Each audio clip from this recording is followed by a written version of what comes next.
여러분, 깡통 전세 대란이라. 그래서 부동산발 경제 위기가 온다. 이 말이 여러분 사실일까요? 사실일 가능성이 굉장히 높아지고 있습니다. 무슨 얘기냐? 여러분, 이걸 한번 보시죠. 서울입니다. 역전세 아파트 전세값 하락액입니다. 3조 1,100억 원이에요. 이게 실제 말입니다. 부동산 R114하고요. 조선일보가 한 개 한 개 다 조사를 했습니다. 그랬더니 말입니다. 전체가 단순 계산으로 전세값 하락액은 3조 1,100억 원이고요. 집주인 1인당 평균 금액은요. 1억 1,300만 원으로 그렇게 집계가 됐습니다. 이것은 어쩌면요. 하반기 대한민국 경제에 엄청난 아킬레스건이 될 가능성 굉장히 높습니다. 계약갱신이 되니까 이게 전세값이 떨어졌으면 떨어진 만큼 내줘야 되는 거 아니에요. 그게 지금 큰 문제라는 뜻입니다. 실제로 말입니다. 하반기에 돌아오는 만기 전세가요. 6만 1,508건입니다. 그중에서 역전세 비율이 44.3%인 2만 7,429건입니다. 이 44.6%의 역전세 금액을 단순 계산했더니 3조 1,100억 원이 되는 거고요. 집주인 1인당은 1억 1,300만 원이 된다는 이야기입니다.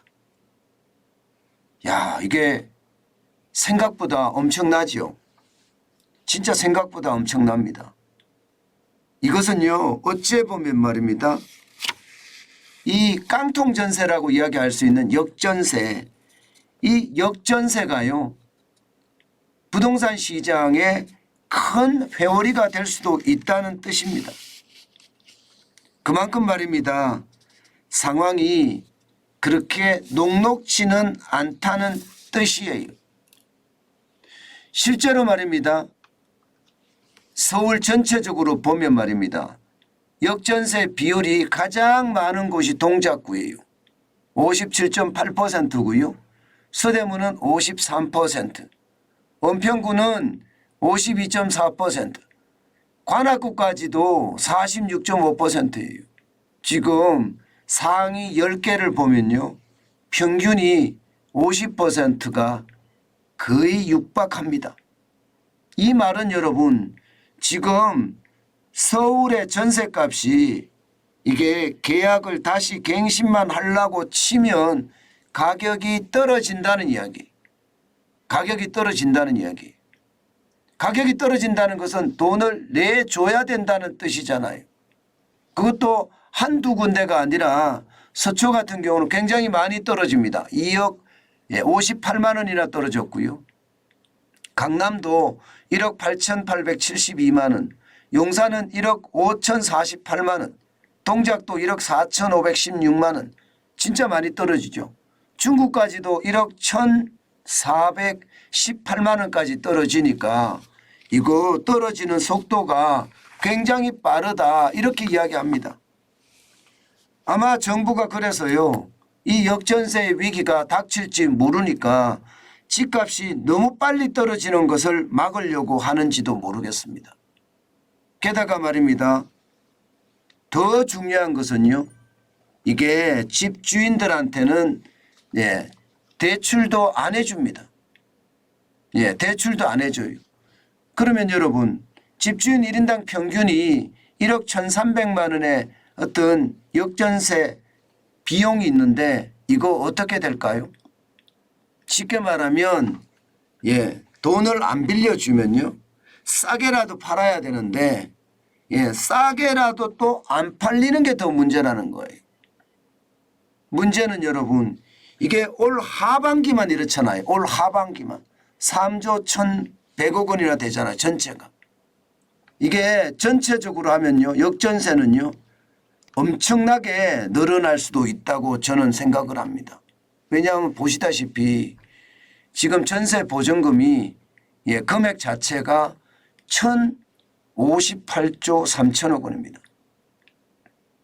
1,058조 3천억 원의 역전세 금액이 뭐 3조 정도 되는 것 뭐 아무것도 아니네 이렇게 이야기할 수 있지만요. 서울만 따졌을 때 3조예요. 이게 서울만 따져야 될까요? 역전세가 일어난 곳이 서울만이 아닐 수도 있습니다. 예, 지방도 일어나고 있고요. 경기도, 인천, 부산, 예, 뭐 광주, 대구 할 것 없이 역전세는 다 일어난다고 봐야 됩니다. 그러면 1,058조라는 이 금액이 과연 예, 우리 경제에 타격을 주지 않을까요? 줄 가능성 굉장히 높죠. 이게 경기가 계속 좋아진다 그러면 걱정할 게 없습니다. 그런데 여러분도 알다시피 경기가 좋아지는 상황이 아니잖아요. 그렇기 때문에 충격이 될 수가 있고요. 또한 집주인들 입장에서도요.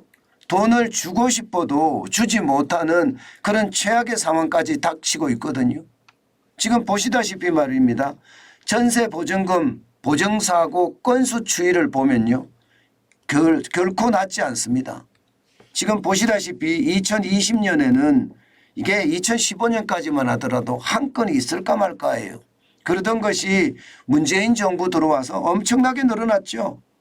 2019년에는 1,630건이나 됐고요. 2022년에는 5,443건입니다. 지금 이대로 가면 올해는요. 10,000건이 넘을 수도 있다는 이야기가 나요. 10,000건이 넘을 수도 있다. 그러면 전세 보증금 사고에 이게 만약에 10,000건이 넘어진다고 생각을 해보세요. 그러면 그 금액이 진짜 장난이 아니게 됩니다. 예, 장난이 아니게 됩니다. 이게 금융 충격으로 이어지는 것은 어쩌면 당연할지도 몰라요. 그 정도로 말입니다. 지금 심각하다는 겁니다.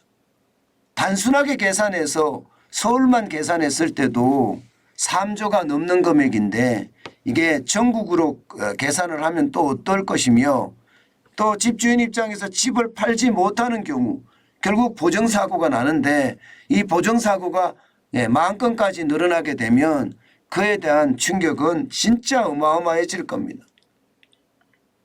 정부는 어떻게든 이 보정사고를 줄이려고 하지만 이게 줄어들지가 않아요. 워낙 갭 투자가 심했고요. 또 갭 투자가 일어나면서 말입니다.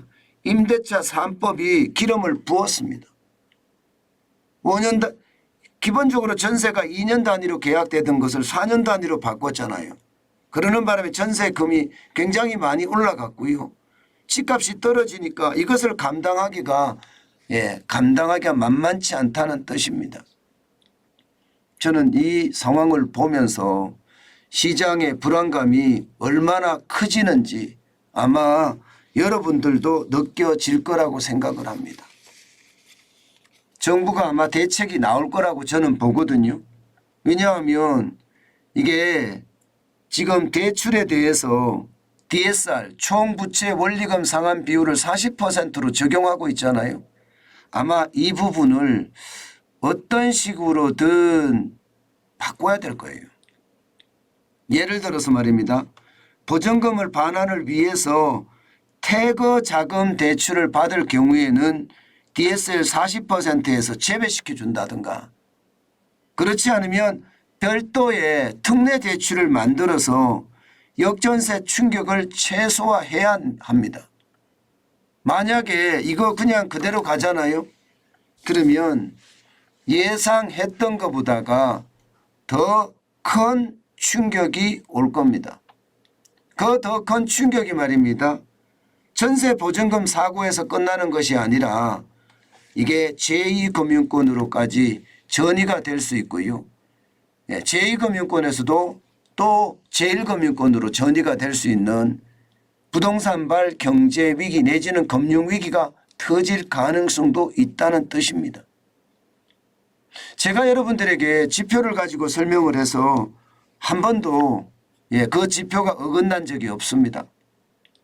대책을 마련하지 않으면요, 제가 봐서는 부동산발 위기가 금융 위기로 좀 심각하게 생각을 하면 내환 위기로도 갈 수 있다는 것 반드시 감지를 해야 합니다. 그리고 그에 대한 정책적 어떤 선행을 서둘러야 합니다.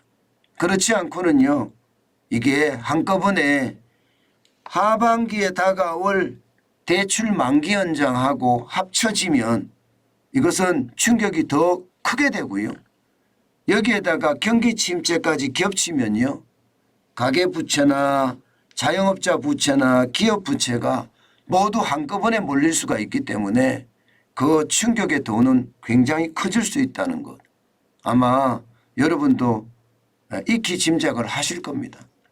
그만큼 시장의 충격파가 굉장히 커지지 않겠느냐, 그에 대한 대비책이 반드시 필요하지 않겠느냐, 저는 이렇게 생각해 봅니다. 어떤 분들이요, 지금 내가 현금이 한 4억 5억 가지고 있는데 빌라를 사면 안 되겠느냐, 그렇게 말씀하시는 분들이 계세요. 저는 단호히 사지 말라고 이야기합니다. 아파트는 이게 최고가 대비해서 40% 50% 떨어지면 고민을 해볼 수는 있으나 빌라는 제가 사지 말라고 이야기하는 것은 그만큼 말입니다. 시장이 불안하다. 그 불안감이 커질 수 있다. 그 말씀을 제가 드리고 있는 겁니다.